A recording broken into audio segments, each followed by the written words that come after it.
All right, hello again.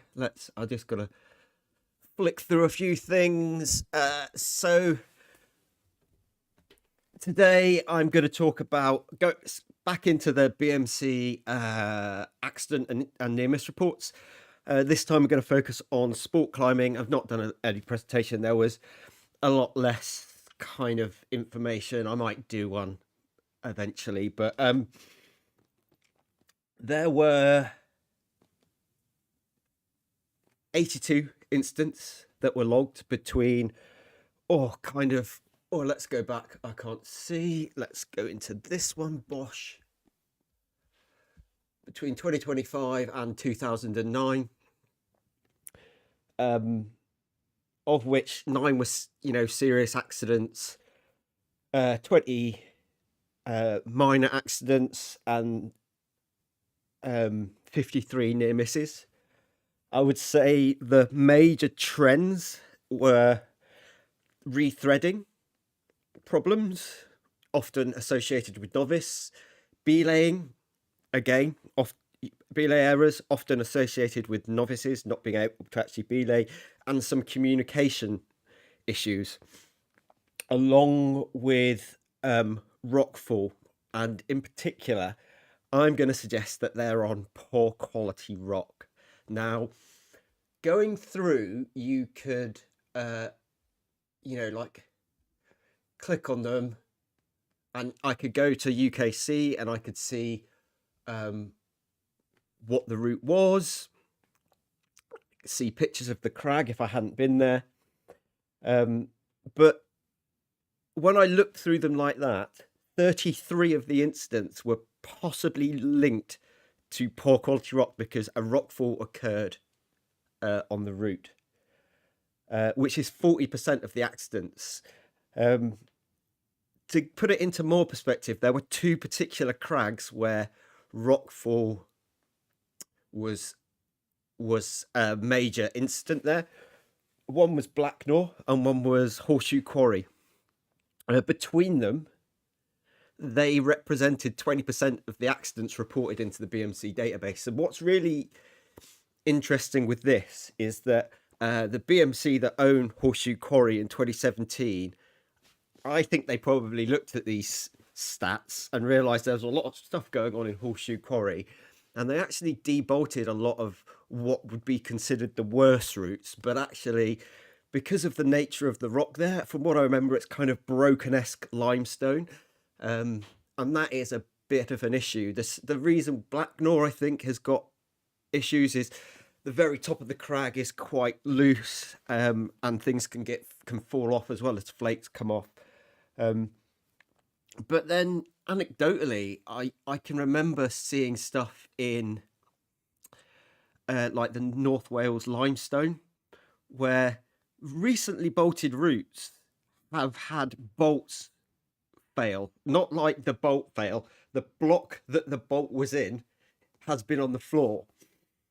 And so my thing with these is, I think a lot of modern development in sport climbing hasn't necessarily been on the best quality rock.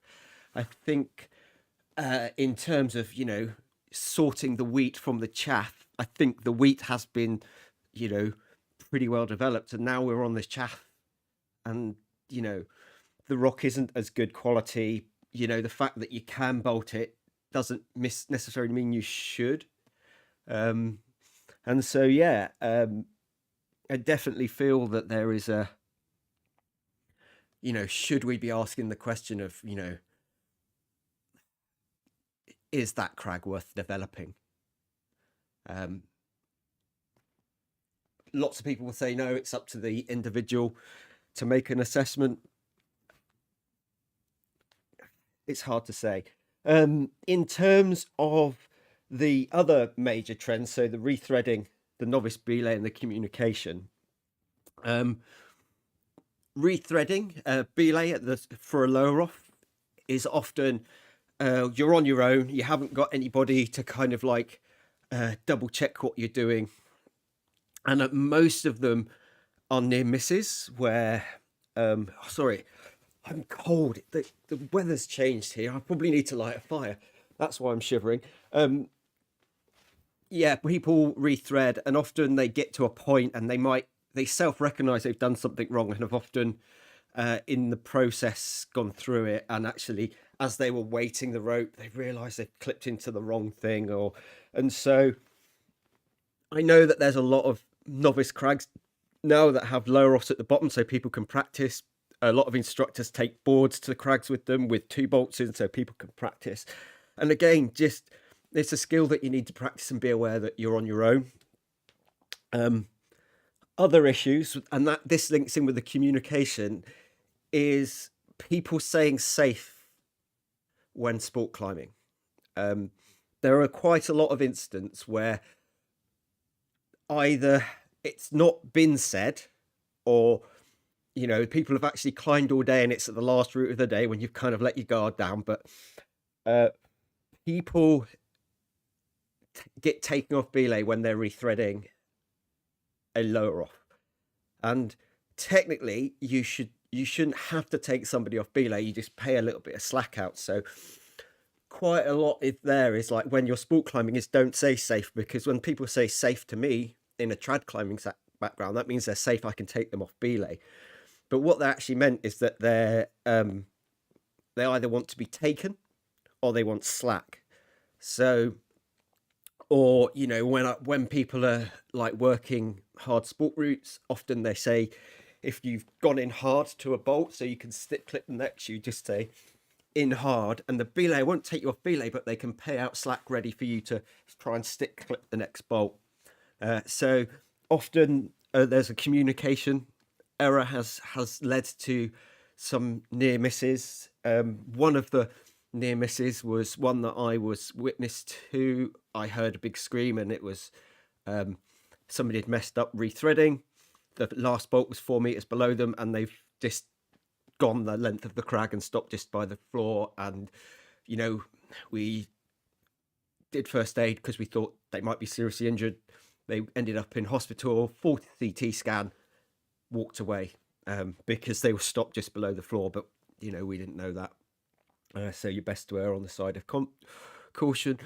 The other issue, and it's again an issue that you get indoors as well as outdoors, and I think sport climbing is an easy bridge for people to go from indoors to outdoors, because it's almost like the same level of skill required. And so there's a lot of novice belay issues.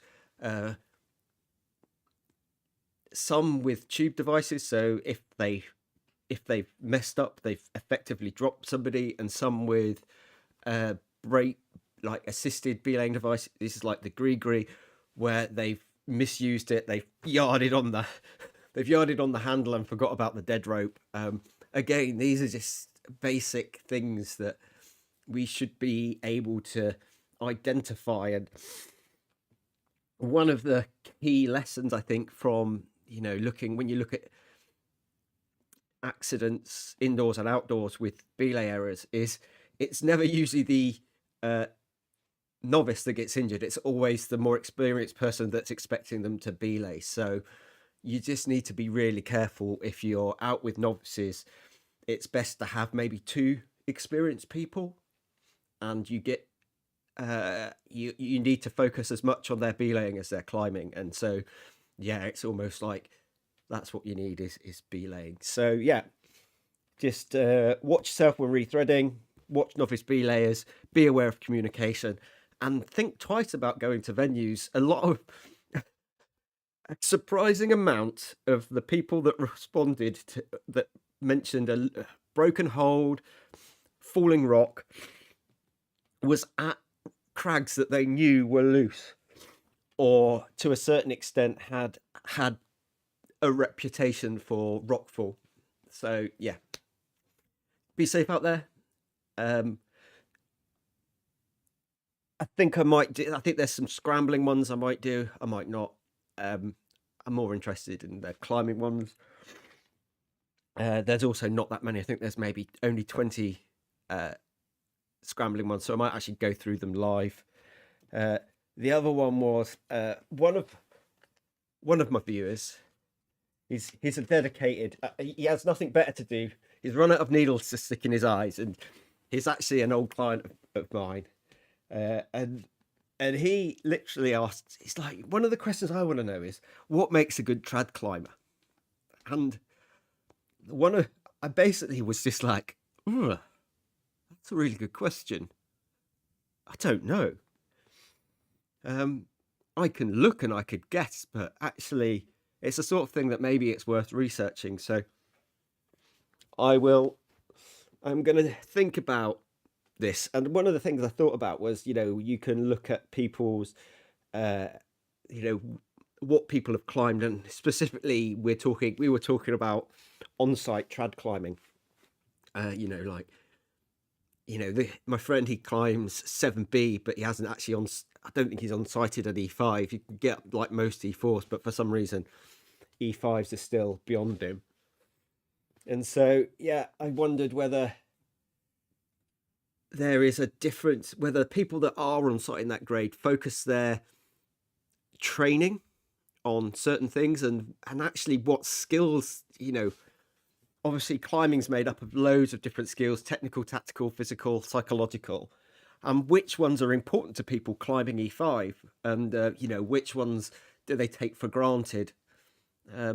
So yeah, I'm gonna maybe see if I can work out a way to do a little bit of research, a bit of pseudoscience, a bit like me going through these. I'm not using any statistical analysis because it would all because it's not available to me as like a comma separated variables or an Excel sheet. It'd be very hard. Well, it would be very hard. It'd be very tedious to enter these into a Excel spreadsheet to put them into like statistical sort of analysis packages, and then you're like, well, what statistics would I use?